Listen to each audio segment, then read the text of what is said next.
Welcome to 1000 PS, welcome to an adventure test with a little bit different and a little bit of a twist.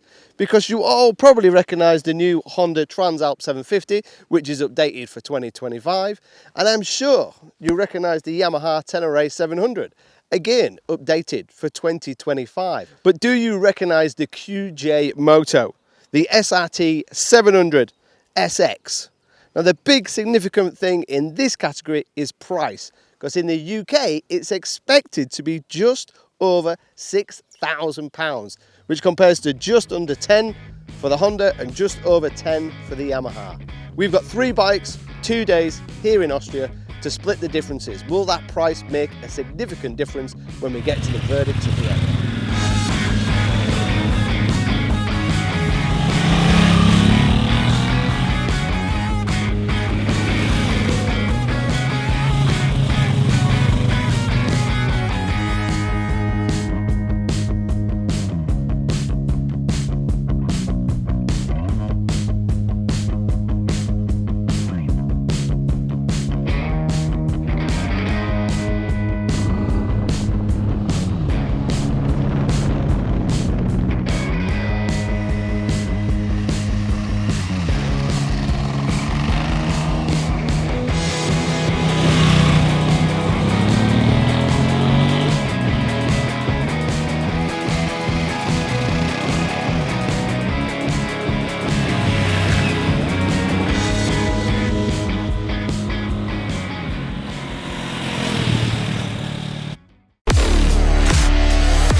So we're just coming towards the end of our big group test here in Austria with middleweight adventure bikes. And the real cat amongst the pigeon is the QJ Motor 700. Because in many ways it is like the new Honda Transalp for 2025 and the new Ténéré for 2025. Because it's a parallel twin, 698cc, 70 horsepower, 70 newton meters, so a little bit more torque than the Ténéré and just a little bit down on power compared to the Ténéré. The Honda and the Ténéré have got 21-inch front wheels. We've got a more conventional 19-inch front wheel with the QJ, but it is a middleweight adventure bike and it is taking the fight to the competition. Now there's a lot of extras you get with the QJ as well.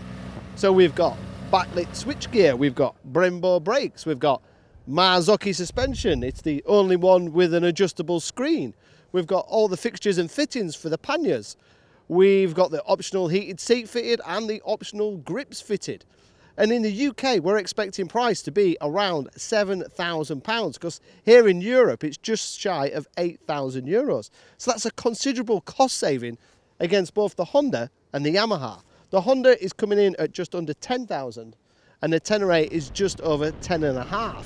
So that's a huge cost saving if you're going to go for the QJ option. So I went into the test with a real open mind, because obviously I've ridden the Transalp before, I've ridden the Ténéré before in their previous models, but I've never ridden the QJ. And as I said, it's got all the markings of being an exceptionally good bike. And there is a lot of good things about the QJ, not just the price. The dash is really big and really clear, and you connect it to your phone. The switchgear is pretty simple and straightforward to use. There are no rider modes, you just get on it and ride, because the throttle is cable operated. There's no ride by wire, there's just get on it and go. You've got no traction control, just ABS, so it's pretty straightforward.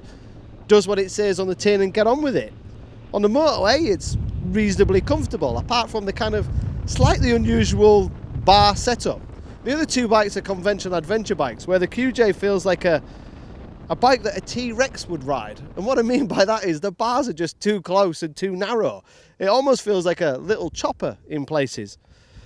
And yeah, the Metzeler Torrens rubber is at least a brand that we recognise, but with the suspension it's just not connecting. It's just not a one-to-one connection. And the fueling below 4,000 is a little bit snatchy, and then nothing really seems to happen, and then there's a kick from around 5,000 RPM.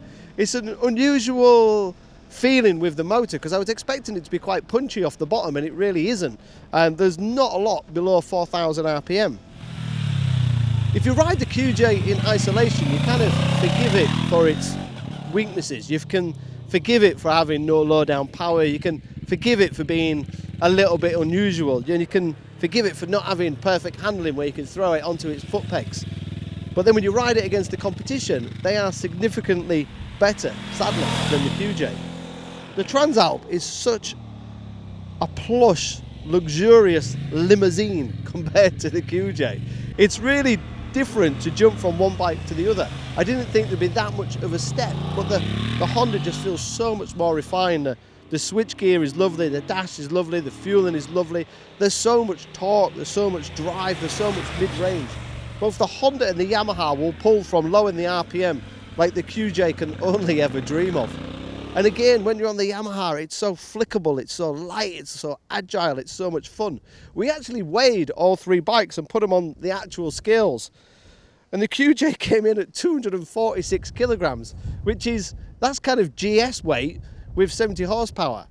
So you can kind of almost forgive the brakes because yes, they're Brembo items, but they just don't have the bite of the brakes of either the Honda or the Yamaha. But then again, they're coping with considerable amount of extra weight compared to the other two. It's the same with the suspension. It's reasonably comfortable on the motorway, but you just can't ride it sporty and spirited because it's having to deal with weight and it just doesn't have that one-to-one connection and feel. In terms of cruising and motorway, I'd argue it's probably got the biggest screen, which is adjustable, and I'd argue it's possibly got the most spacious and comfiest seat. But it is vibey. Once you get going, you can feel the vibes through the bars and you can feel the vibes through the pegs. It's really interesting to jump between the Ténéré and the Honda and the QJ. I didn't think the differences would be that different, but they are. But then you've got to consider that price. And one of the arguments I've got for that price is, if you pay around £7,000 for the QJ, can you improve it by spending a few more £100 to get it closer to the Honda and the Ténéré and still be saving money? Because if we tweaked the suspension like we have done and made it a little firmer and gave it a little bit more feel, if we changed these old Metzlers for something with a little bit more feel, if we possibly changed the bars or added some brake lines, could we improve the brakes and improve the overall feel and improve the overall suspension? And if we added the optional luggage and the optional heated grips and optional heated seat, would have a fully prepared middleweight adventure tourer for around £8,000, which is still £2,000 there or thereabouts cheaper than the Honda and £2,500 cheaper than the Yamaha.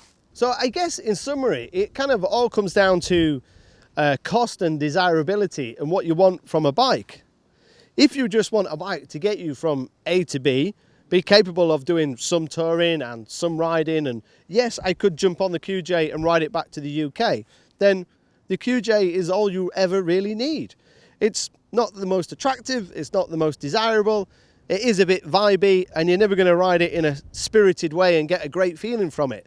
But it will be great for commuting, it'll get you from A to B, it does exactly what it says on the tin in just a kind of robust, simplistic way. However, the Honda and the Yamaha are significantly far ahead with multiple rider modes, multiple rider aids, traction control, ride-by-wire, suspension that gives you feeling, lightweight handling, more power, more torque, more fun, more evolving. And when you open the garage door, I wouldn't say the QJ is the most attractive bike I've seen. But it'll be interesting to see your comments below. It'll be interesting to see which way you would go. For a lot of people, they just want a bike that goes from A to B. They don't care about the brand, they don't care about the looks, they don't care about the rider aids, and are willing to spend £7,000 there or thereabouts on a middleweight adventure bike that does the job. But for everybody else, I think they're going to be more tempted and willing to pay that extra buck for either the Honda or the Yamaha.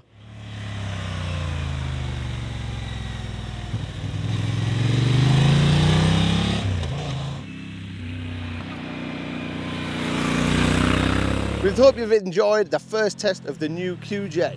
It's been a first step for me, never ridden one before, and it was interesting to see how it stacked up against a regular Japanese competition. But if you want to know any more technical details and information about all three models, fire some questions below. Me or one of the team will get back to you as soon as we can.